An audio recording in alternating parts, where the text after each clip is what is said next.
আসসালামু আলাইকুম।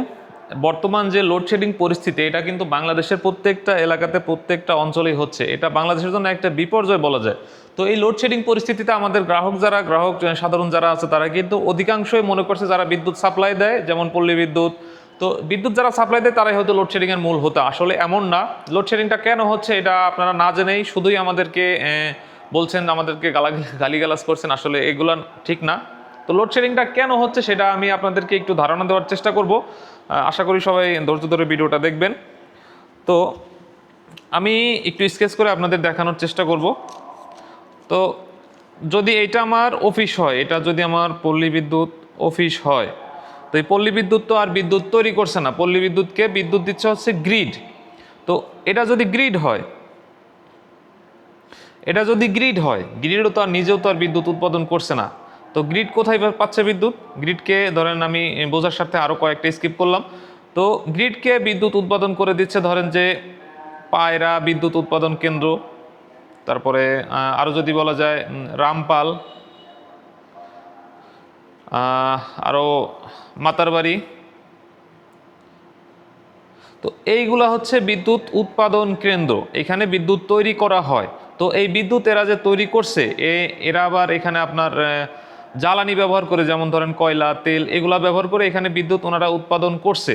তো যখন আপনার দেশে জ্বালানি সংকট দেখা দিবে, তখন এনারা তো জ্বালানি সংকটে, ধরেন যে এখানে যদি আমার বিদ্যুৎ উৎপাদন ক্ষমতা থাকে 200 মেগাওয়াট, এইখানে ধরেন 100 মেগাওয়াট, এইখানে ধরেন 200 মেগাওয়াট, তো তিনটা মিলে সাধারণভাবে 500 মেগাওয়াট বিদ্যুৎ তারা উৎপাদন করে দিতে পারে। ধরেন এটা যখন এদের জ্বালানি সংকট হচ্ছে, এরা যখন পর্যাপ্ত জ্বালানি পাচ্ছে না, তখন এই যে 200 মেগাওয়াট উনি উৎপাদন করতে পারতো, উনি করতেছে হচ্ছে ধরেন 100 মেগাওয়াট। যে 100 মেগাওয়াট করতে পারতো সে করতেছে 50 মেগাওয়াট। যে 200 মেগাওয়াট করতেছে সে ধরেন যে এখানে 100 মেগাওয়াট উৎপাদন করছে। তো এখানে দেখেন যে 200 করতো সে 100 করে, যে 100 করতো সে 50 করে। এখানে কিন্তু উৎপাদন ক্ষমতা অর্ধেকই কমে গেছে। তো বাকি যে অর্ধেক বিদ্যুৎটা আমার দরকার, সে বিদ্যুৎটা আমার কে দিবে? আসলে এখানে তো এনারা ছাড়া তো আর কেউ উৎপাদন করছে না। তো সুতরাং এইখানে সমস্যা হওয়ার কারণে, জ্বালানি সংকট হওয়ার কারণে বাংলাদেশে উৎপাদন কমে গেছে। তো জ্বালানি সংকটের কারণে যদি উৎপাদন কমে যায়, এখানে গ্রিডের কি করার আছে? এখানে গ্রিডের চাহিদা আছে ধরেন যে টোটাল মিলে 500 মেগাওয়াট চাহিদা আছে, কিন্তু এরা উৎপাদন করে দিচ্ছে হচ্ছে ধরেন 200 মেগাওয়াট। বাকি যে 300 মেগাওয়াট বিদ্যুৎ আমার দরকার, এই বিদ্যুৎটা কে দিবে? এই বিদ্যুৎটা তো দেওয়ার কেউ নেই। তো এখানে অবশ্যই আমাদের লোডশেডিং করতে হবে। তো কিভাবে লোডশেডিংটা হয়?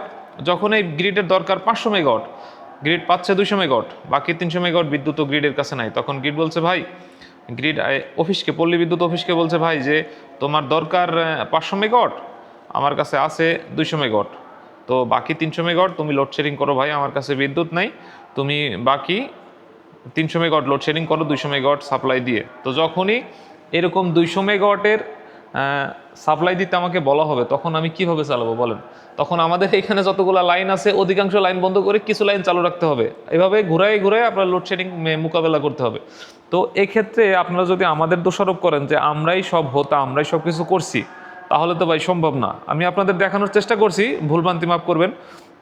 এখানে যে উৎপাদন করছে সে যদি আমাকে কম উৎপাদন করে দেয়, তাহলে তো আমি পর্যাপ্ত বিদ্যুৎ পাবো না, আর আমি না পেলে আপনাদের কোথা থেকে দেবো? তো লোডশেডিং মূলত এভাবেই হচ্ছে বাংলাদেশের। লোডশেডিংয়ের পিছনে অন্য কোনো কারণ নাই, এই যে জ্বালানি সংকটের জন্য এরকম হচ্ছে। তো আশা করি জ্বালানি সংকট খুব তাড়াতাড়ি শেষ হয়ে যাবে। আর আপনারা সবাই ধৈর্য ধারণ করেন, লোডশেডিং মোকাবেলা করার জন্য আপনারা প্রয়োজনীয় পদক্ষেপগুলো নিতে পারেন। নিকটস্থ বিদ্যুৎ অফিসকে আপনারা আক্রমণ, হামলা মামলা করেন না, কারণ এই বিদ্যুৎ অফিসগুলো যারা আছে তারা একদম নিরুপায়, তাদের কোনো দোষ নাই। তারা একদম মানে এই লোডশেডিং সম্পর্কে তাদের মানে কোনো নেই আপনি বলতে পারেন। তো আশা করি সবাই বুঝতে পারছেন। ধন্যবাদ সবাইকে। আসসালামু আলাইকুম।